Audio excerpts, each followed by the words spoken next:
वडापाव तर आपण घरी नेहमीच बनवतो. आज म्हटलं उलटा बनवूया. तर यासाठी इथे मी 4 बटाटे शिजत घातलेत. बटाटे शिजतायत तोपर्यंत पीठ तयार करूया. 1 वाटी बेसन घेतलं, यामध्ये चवीप्रमाणे मीठ घातलं, लाल तिखट घातलं, चिमूटभर बेकिंग सोडा घातला आणि चिमूटभर हळद घातली.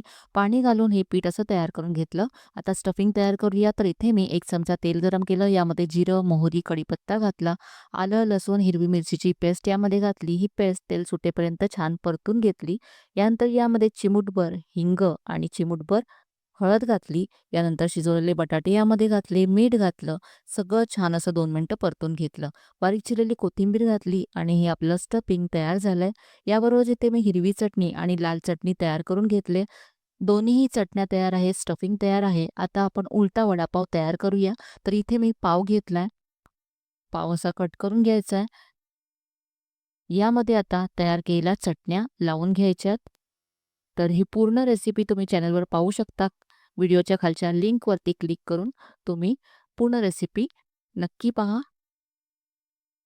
दोन्हीही चटण्या लावून घेतल्यानंतर तयार केलेलं स्टफिंग असं पसरवून घेतलं. बंद करायचं आहे आणि हा पाव आता पिठामध्ये घोळवून फ्राय करून घ्यायचा आहे. दोन्ही बाजूने गोल्डन ब्राउन होईपर्यंत फ्राय करून घेतला. तर असा हा आपला उलटा वडापाव तयार झाला. तर अशी ही चमचमीत चटपटीत रेसिपी पावसाळ्यामध्ये एकदा तरी नक्कीच बनवून पहा. अशा छान-छान, नवीन-नवीन रेसिपीसाठी छायाच रेसिपीला सबस्क्राईब करायला मात्र विसरू नका.